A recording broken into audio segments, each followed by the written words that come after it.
कीमत। आखिरी चिट्ठी। रात के 10:30 बजे थे। बारिश की हल्की हल्की बूंदें खिड़की पर गिर रही थीं। आदित्य अपनी पुराने घर के कमरे में बैठा था। सामने लकड़ी की मेज पर एक पुरानी डायरी और एक चिट्ठी रखी थी। वो चिट्ठी उसके पिता की थी। पिता को गुजरे 5 साल हो चुके थे, लेकिन आज पहली बार आदित्य ने हिम्मत करके वो चिट्ठी खोली थी।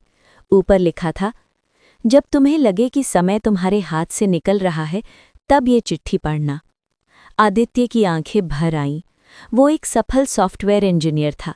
बड़ी कंपनी, ऊंची तनख्वाह, शानदार फ्लैट, सब कुछ था, लेकिन सुकून नहीं। पिछले कुछ महीनों से वो भीतर से खाली महसूस कर रहा था। उसे लगता था जैसे जिंदगी बस दौड़ है और वो भाग रहा है बिना मंजिल जाने। उसने चिट्ठी पढ़नी शुरू की। बेटा, जिंदगी में सबसे कीमती चीज़ पैसा नहीं, समय है, और सबसे बड़ी गलती है सही लोगों के लिए समय न निकाल पाना। आदित्य को याद आया, आखिरी दिनों में पिता उसे बहुत याद करते थे, लेकिन वो हमेशा काम में व्यस्त रहता था। उसके हाथ कांप गए। एक अनजान मुलाकात। अगली सुबह आदित्य पार्क में टहलने गया। मन भारी था। वहां एक बूढ़े व्यक्ति रोज बेंच पर बैठकर कबूतरों को दाना खिलाते थे। आज उन्होंने आदित्य को उदास देखा। बेटा, चेहरे पर इतना बोझ क्यों? उन्होंने पूछा। आदित्य मुस्कुराया। कुछ नहीं बाबा, बस काम का तनाव है। बाबा हंसे। तनाव काम का नहीं होता, सोच का होता है। उनका नाम था व्यास जी। धीरे धीरे आदित्य रोज उनसे मिलने लगा। व्यास जी कहानियां सुनाते, जीवन के अनुभव बताते। एक दिन उन्होंने पूछा, अगर तुम्हें पता चले कि तुम्हारे पास सिर्फ 6 महीने का समय है, तो क्या करोगे? आदित्य चौंक गया। ऐसा क्यों कह रहे हैं? व्यास जी बोले, बस जवाब दो।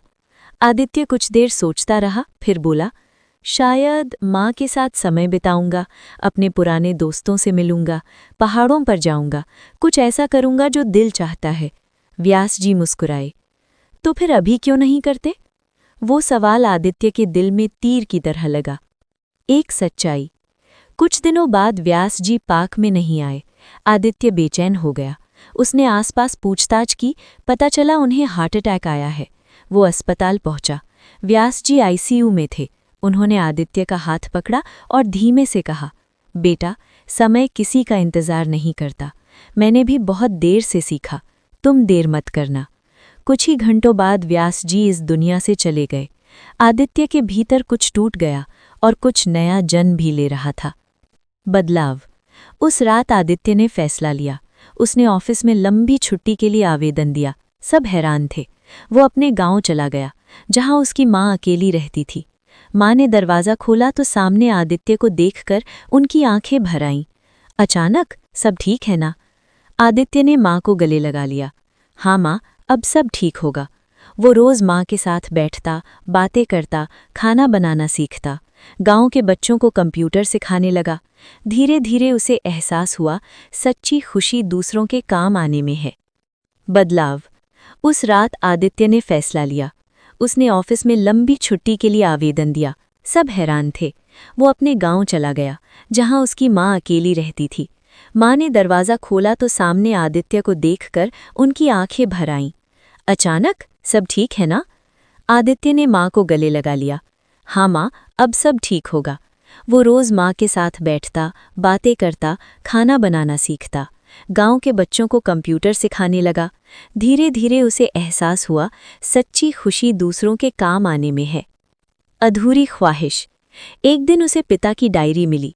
उसमें लिखा था, मेरा सपना है कि गांव में एक लाइब्रेरी बने, जहां हर बच्चा पढ़ सके।